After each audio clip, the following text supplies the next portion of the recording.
Hello guys, welcome to expert forensics. पिछली series में हमने फोरेंसिक टूल किट का इंट्रोडक्शन पार्ट देखा था। इस वीडियो में हम फोरेंसिक टूल किट के अंदर एविडेंस को किस तरीके से प्रोसेस करते हैं उसके बारे में जानेंगे। तो हमने फोरेंसिक टूल किट ओपन कर लिया है। उसके बाद इसमें मल्टीपल ऑप्शन है, लेकिन हमें केस वाले पे क्लिक करना है, केस ऑप्शन पे, देन न्यू। अगर आप अगर क्रिएट कर रहे हैं केस तो कोई न्यू पे, अगर कोई केस ओपन करना चाहते हैं तो ये ओपन पे करके उसको ओपन कर सकते हैं। तो फर्स्ट ऑफ ऑल न्यू पे क्लिक करेंगे हम। यहाँ पे केस नेम में हम यहाँ पे कुछ भी दे सकते हैं, जो कि हमने जो इमेज है उसका नाम दे रखा होता है। लेट सपोज जैसे यहाँ पे एक्सपर्ट फोरेंसिक्स डाल देता हूँ मैं नेम में, एक्सपर्ट फोरेंसिक्स।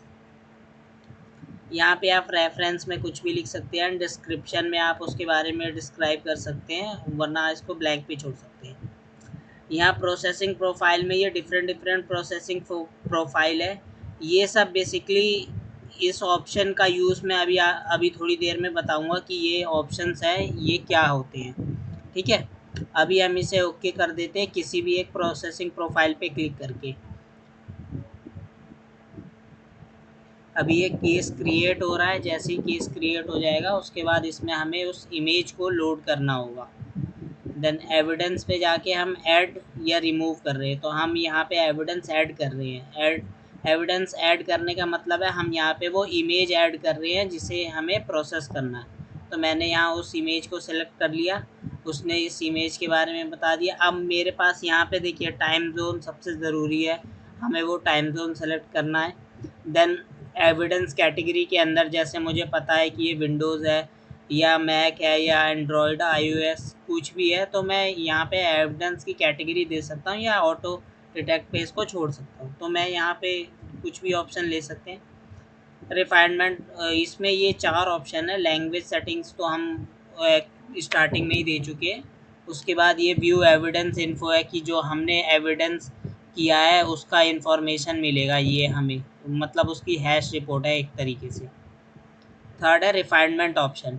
अभी मैं कुछ देर पहले यहाँ पे प्रोसेसिंग प्रोफाइल के बारे में बता रहा था। एक्चुअली प्रोसेसिंग प्रोफाइल के अंदर जितनी भी मल्टीपल प्रोफाइल्स है वो क्या करते हैं कि वहाँ पे आप कैटेगराइज कर रखा है कि जैसे अगर मैंने किसी एक फॉरेंसिक प्रोफाइल को चुना तो उसके अंदर ये जो टिक्स आप लगे हुए देख रहे हैं यहाँ पे, ये जो टिक्स लगे हुए वो उसके अकॉर्डिंग बदलते जाएंगे। मतलब कि अगर मैंने कोई एक ऑप्शन चूज़ किया है जो फॉरेंसिक प्रोफाइल के अंदर मोबाइल से रिलेटेड है, तो यहाँ पे जो चेकलिस्ट होगी मतलब जो चेक होंगे जितने भी ऑप्शन वो मोबाइल से रिलेटेड होंगे तो ही चेक होंगे।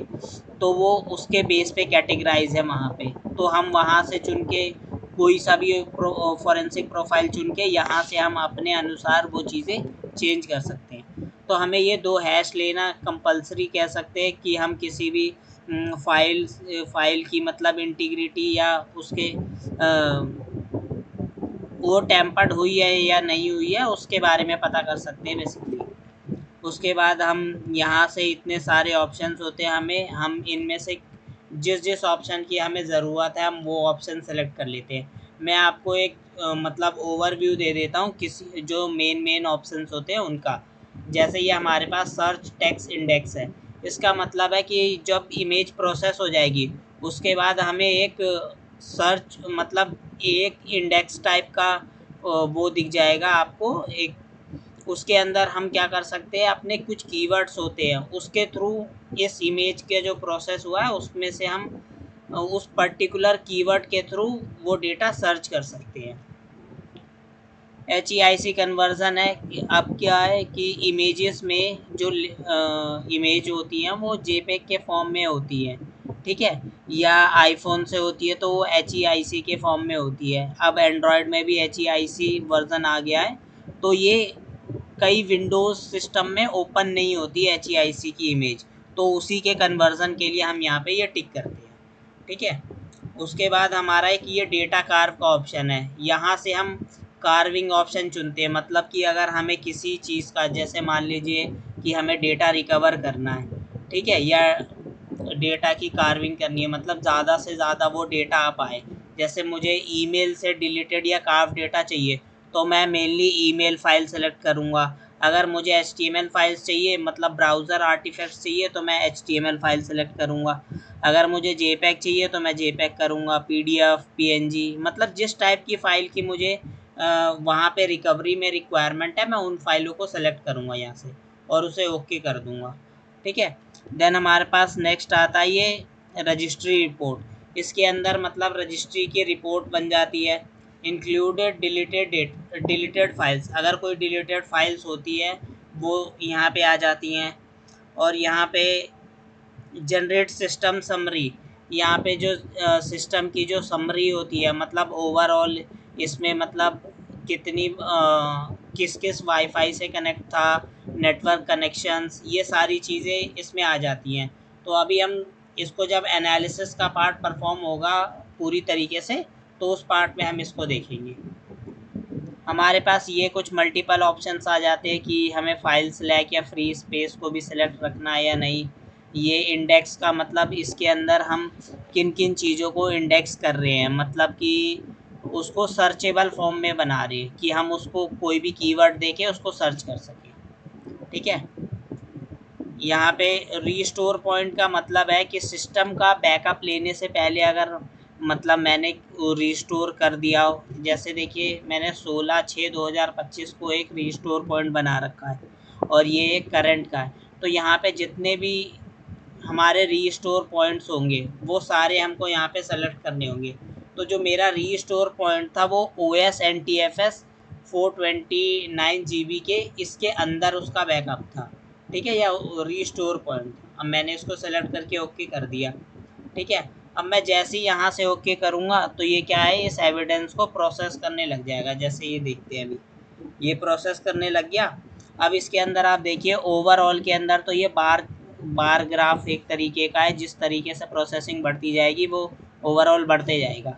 डिस्कवर्ड में हमारा कितना जो डेटा है वो कितनी फाइल्स कह लो आप, नंबर ऑफ़ आइटम्स कह लो आप, वो कितनी डिस्कवर्ड कर चुका है मतलब ढूंढ चुका है। और प्रोसेस्ड का मतलब है कि उसमें से उसने कितनी फ़ाइलों को प्रोसेस कर लिया है। ठीक है। और इंडेक्स का मतलब है कि उसने कितने डेटा को इंडेक्स कर लिया है मतलब कि सर्चेबल हम उसको सर्च करके कर सकते हैं। तो अभी मैंने इस ऑप्शन को बंद कर रखा है इसलिए यहाँ पे 0 है। डिस्कवर्ड में आप देख सकते हैं जैसे 2 लाख के अप्रॉक्स ये डिस्कवर्ड हो चुका है, लेकिन प्रोसेस में इतना डेटा है। अगर मुझे यही देखना हो तो मैं अभी यहाँ पे ओवरव्यू पे जैसे मैंने क्लिक किया तो इस ये देखिए ये फ़ाइल एक्सटेंशन इस एक्सटेंशन के फॉर्म में यहाँ पे आ गया है। और अगर आपको इन एक्सटेंशंस के बारे में पढ़ना है तो हमारी वेबसाइट expertforensics.in पे जाके आप वहाँ पे हमारा एक डिजिटल फॉरेंसिक बेसिक्स का कोर्स है, उसके अंदर फ़ाइल एक्सटेंशन नाम का एक पूरा आर्टिकल है, आप उसको पढ़ सकते हैं। और इसको फ़ाइल कैटेगराइज़ भी कर रखा है, जैसे ईमेल है, आर्काइव्स है, डॉक्यूमेंट्स है, ग्राफिक्स हो गया, मल्टीमीडिया हो गया, प्रेजेंटेशन हो गया, ओएस की फ़ाइल्स हो गई, स्प्रेडशीट्स हो गई, ये सारे को इसने क्या किया है कैटेगराइज फॉर्म में कर दिया है। तो जैसे जैसे ये प्रोसेसिंग कंप्लीट होती जाएगी ये यहाँ पे फिनिश लिखा हुआ आ जाएगा। यहाँ पे आप देख रहे हैं यहाँ पे एक फिनिश लिखा हुआ आ जाएगा। जैसे देखिए यहाँ पे इंडेक्स्ड ऑप्शन चेक था तो यहाँ पे ये इंडेक्स भी करना स्टार्ट हो गया है इसको। ठीक है। तो फॉरेंसिक्स टूल किट के अंदर हम किसी भी इमेज को इस तरीके से प्रोसेस करते हैं।